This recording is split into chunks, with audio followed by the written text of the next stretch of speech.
The Marauders map was born from one of the most powerful friendships in the Harry Potter universe, and the movies never told the full story.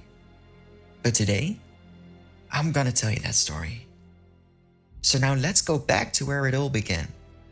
My name is Mike, and welcome to Storyteller Realities, where we dive deep into the hidden lore and untold stories of your favorite fictional worlds. If you enjoy deep lore videos like this one, make sure to like and subscribe. Today, we are following the tragic origin of the Marauders map. But to understand that story, we first need to go back to the childhood of Remus Lupin. Our story takes us back to the early 1960s, years before Harry Potter was even born. Lord Voldemort was already working in the shadows, slowly building his first rise to power. The wizarding world was beginning to fall into chaos. Death Eaters secretly recruited dark creatures to help overthrow the Ministry of Magic. But far away from the growing darkness, in a quiet cottage in the countryside, lived a young boy named Remus Lupin. Remus grew up in a loving and happy home. But everything changed when the Ministry of Magic in London called upon his father, Lyle Lupin. Lyle was a brilliant researcher and one of the world's leading experts on non-human spirit apparitions. He held an important position in the Department for the Regulation and Control of Magical Creatures. It was a safe office job, until he was transferred to the Beast Division. Then, in 1964, disaster struck. A werewolf called Fenrir Greyback was brought in for questioning about the brutal murder of 2 innocent Muggle children. Greyback was frighteningly clever. Dressed in filthy clothes, he pretended to be a poor homeless Muggle and claimed he knew nothing about the murders. The Ministry officials believed his lies without question. But Lyle Lupin was not fooled. He recognized the cold, wolf-like features in Greyback's face and demanded that the Drifter be locked up until the next full moon. The Ministry officials burst into laughter, and that was the moment Lyle lost his temper. He slammed his fist on the table and shouted across the room that werewolves were soulless, evil monsters who deserved nothing but death. It was a terrible mistake. Lyle was thrown out of the hearing in anger, and Greyback was immediately released. Before a ministry officer could erase the werewolf's memory, Greyback overpowered his guard with the help of 2 followers and escaped into the night. But Fenrir Greyback never forgot the deadly insult. He swore a terrible revenge. Shortly before Remus's 5th birthday, Fenrir Greyback carried out the revenge he had promised. He targeted the family's safe haven, their own home in the countryside, while the young boy slept peacefully in his warm bed. Completely unaware of the danger, Greyback forced open the wooden bedroom window and silently climbed inside. From his own room, Lyle heard a sudden noise and rushed into the hallway with his wand drawn. The moment he threw open the bedroom door, the werewolf sank his teeth into the screaming child. Lyle fought back with some of the most powerful and deadly spells he knew. The desperate father drove the bloodthirsty werewolf out of the house and back into the darkness. Remus' life had been saved, but his childhood had been destroyed forever. The curse of the werewolf now flowed through his veins. From that moment on, Remus Lupin was a werewolf. The tragedy broke Lyle completely. Consumed by guilt, he made a painful decision.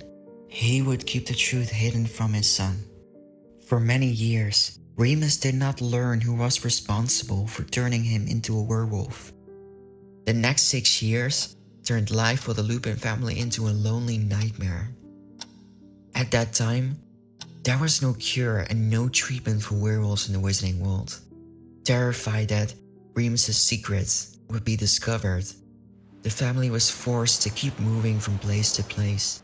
Whenever neighbors began to notice that young Remus became pale and seriously ill every month, only to mysteriously disappear for the night, the family would quietly pack their belongings and move to another anonymous town. Remus was never allowed to play with other children. His parents lived in constant fear that he might accidentally reveal a secret. As a result, He grew up completely alone. When Remus was younger, a locked room and powerful silencing charms were enough to hide the sounds of his transformations. But as he grew older, so did the strength of the werewolf inside him. By the time he was 10 years old, the transformations had become terrifyingly violent. During the full moon, Remus was strong enough to kick down wooden doors and smash the windows of his room. His parents were exhausted by years of fear, worry, and sleepless nights. Laia was forced to teach his son at home, convinced that Remus would never be able to attend real school or take part in the Wizarding Society. Then, just before Remus turned 11, something happened that his family had never expected. One day, Albus Dumbledore arrived unannounced at the Lupin family's front door. At that time, the Wizarding world was extremely cruel towards werewolves. Fear and prejudice were everywhere. Remus' terrified parents immediately tried to stop Dumbledore from entering. They feared that the most powerful wizard in the world had come to arrest their son or banish him from Wizarding Society forever. But the magical protections around the house were no obstacle for Dumbledore. Just a few minutes later, Dumbledore was calmly sitting by the fireplace, playing gobstones with young Remus. Then he revealed why he had come. Dumbledore explained that his spies had told him everything about Fenrir Greyback's attack and the tragedy that had changed Remus's life forever. And he refused to deny this innocent boy the chance to attend Hogwarts. Instead, he revealed a remarkable plan. A secret underground tunnel would be built from Hogwarts to an abandoned house in Hogsmeade, the Shrieking Shack. Every month during the full moon, Remus would be able to transform there safely, far away from other students, because of the prejudice that existed throughout the Wizarding world. This secret would have to remain between them. For Remus, it was the greatest moment of his young life. For years, he had dreamed of meeting other children, of having real friends. And for the first time, that impossible dream finally seemed within reach. After a child who spent in complete isolation, 11-year-old Remus Lupin boarded the Hogwarts Express in September 1961. When he arrived at Hogwarts, the sorting had placed him in Gryffindor. Remus quickly became friends with two of the most popular, confident, and rebellious boys at Hogwarts, James Potter and Sirius Black. James and Sirius were quickly drawn to Remus. They admired his intelligence, his dry sense of humor, and his kind nature. But that group was not complete yet. Another Gryffindor student, Peter Pettigrew, was a shy and awkward boy who often went unnoticed. At first, James and Sirius paid little attention to him, but Remus refused to leave Peter behind. Because of his own secret, Remus knew exactly what it felt like to be different. He knew what it felt like to be left out. So he took Peter under his wing. Thanks to Remus, James and Sirius eventually welcomed Peter into their circle as well. And from that first year, the four boys became inseparable. Within this famous group of friends, Remus quickly became the one with the strongest sense of right and wrong. He was the calm and thoughtful one, balancing out the loud, arrogant, and sometimes reckless behavior of James and Sirius. Deep down, Remus strongly disagreed with the cruel bullying that his friends directed at the lonely Severus Snape. But this was where his values collided with his deepest fear. After spending years alone, Remus was incredibly grateful to finally have real friends. He was terrified of losing them, terrified of being alone again. Because of that fear, Remus was not always as brave as a true Gryffindor should have been. He stayed silent, looked away, and he barely stepped in when Snape was publicly humiliated. Meanwhile, every month the full moon continued to draw closer. Whenever it approached, Remus would disappear through the secret tunnel beneath the dangerous Whomping Willow to face his painful transformation alone, convinced that his friends would reject him the moment they discovered he was a werewolf. Remus created countless excuses to explain his monthly absences. By their second year at Hogwarts, James and Sirius had already figured out the truth. But what happened next was beyond anything Remus had ever hoped for. They refused to let their friends suffer alone during these painful nights any longer. Together, they made a secret pact. James, Sirius, and Peter decided they would learn one of the most difficult, dangerous, and illegal forms of magic in the wizarding world. They would become Animagi, witches and wizards capable of transforming into animals at will. Time was ticking, and as Remus's transformations grew more dangerous, the trapped and desperate boy would claw at himself in frustration, leaving him with permanent scars. Driven by the sight of their friend's pain, it took the boys 3 years of hard work, failed attempts, and endless practice. Finally, in their 5th year at Hogwarts, the 15-year-old boys succeeded. For the first time, they were able to transform into animals. Because a werewolf is only dangerous to humans, they could now safely keep Remus company during his transformations. From that legendary night onward, each member of the group took on a new form. James Potter transformed into a majestic stag and became known as Bronx. Sirius Black transformed into a large black dog and became known as Batfoot. Together they were strong enough to keep the werewolf under control if he became too dangerous. Peter Pettigrew transformed into a rat and became known as Wormtail. His role was perhaps the most important of all. Because he was so small, Peter could slip beneath the violent branches of the Whomping Willow and press the hidden knot on its trunk, freezing the tree and allowing the others to enter the tunnel safely. And as the ultimate sign of friendship and acceptance, Remus received a nickname that would stay with him forever: Moony. Every month, the 4 friends would leave the Shrieking Shack together and run through the woods around Hogsmeade in their animal forms. The villagers often heard terrifying howls in the night and became convinced that the old house was haunted by dangerous spirits. Dumbledore knew about the rumors, but he allowed them to spread. They were the perfect cover, keeping curious people away from the Shrieking Shack and protecting Remus's secret. Now able to roam the Hogwarts grounds, unnoticed in their animal forms, the 4 boys entered the final 2 years of their school life.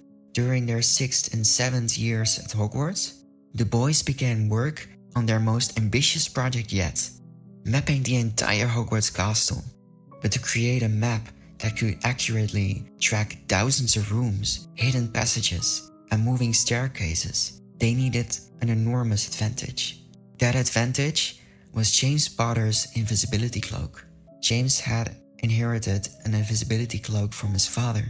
What he did not know at the time was that he was a direct descendant from Ignotus Peveril, the original owner of the cloak from the legendary tale of the Deathly Hallows. This priceless family heirloom allowed the 4 friends to sneak through Hogwarts at night completely unseen.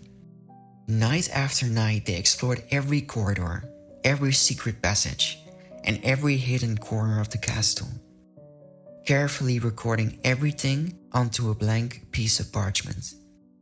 After years of researching the castle, the map was finally complete. They then enchanted the parchment with an extremely advanced and powerful piece of magic.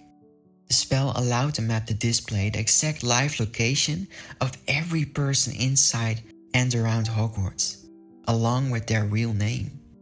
The magic was so powerful that it could not be fooled. It could see through ordinary invisibility cloaks, Polyjuice potion disguises, and even Animagus transformations. Finally, during their last year at Hogwarts, the map was complete. As the final tribute to their friendship and years of adventure, the 4 friends sealed their creation and proudly signed their nicknames across the top of the parchment. Messrs. Moony, Wormtail, Batfoot, and Bronx are proud to present the Marauders map. Severus Snape deeply hated the 4 friends. During their time at Hogwarts, Sirius played a cruel prank on Snape by telling him how to get past the Whomping Willow. As a result, Snape came dangerously close to coming face to face with the transformed Remus Lupin. At the very last moment, James Potter pulled him back and saved his life. But the incident made Snape more suspicious. From that day on, he became obsessed with uncovering the Marauders' secrets. He watched them constantly, hoping to catch them breaking the rules and finally get them expelled from Hogwarts. The Marauders knew exactly how intelligent and how determined Snape was. That is why, during their 7th year, they placed a special enchantment on the map. If Snape ever managed to confiscate it, the parchment would not reveal its secrets. Instead, it would mock and insult him. And remarkably, that enchantment was still working nearly 20 years later. When Snape seized the Marauders map during Harry Potter's 3rd year at Hogwarts and demanded that it reveal its secrets, the map responded exactly as its creators had intended, by making fun of Severus Snape. During their 7th and final year at Hogwarts, the 4 friends eventually became a little too confident. They had spent years outsmarting teachers, sneaking through secret passages, and breaking rules without getting caught. Severus Snape, who had been watching them for years, finally passed along an anonymous tip to the caretaker, Argus Filch. Thanks to that information, the Marauders' map was confiscated. The Marauders were unable to steal it back. Despite their extraordinary magical talents, Filch was unusually prepared and suspicious. For once, the boys simply failed to outsmart him.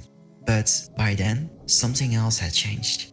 Their final months at Hogwarts were drawing to a close, and their attention was no longer focused on school.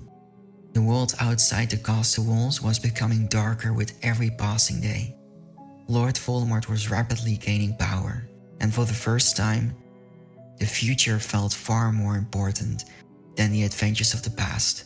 After graduating in 1978, all 4 Marauders joined the Order of the Phoenix, the secret resistance group led by Albus Dumbledore. At that point, a map of their old school was no longer a priority. The Marauders' map became a little more than a reminder of the legendary years at Hogwarts, a memory of friendship, a memory of adventure, and a memory of a time when the 4 of them were still together. The school years of the Marauders are over, and the map lies safely stored inside Filch's office. But the darkness outside the walls of Hogwarts was only just beginning. Meanwhile, we are going back in time to uncover another hidden story to reveal the dark and tragic past of the headmaster himself, Albus Dumbledore. A story of how a broken young wizard grew to become the most powerful man in the wizarding world. If you want to discover the shocking secrets behind his extraordinary power, make sure to hit that subscribe button right now, because that untold story is next. Thank you for watching, and I'll see you in the next episode.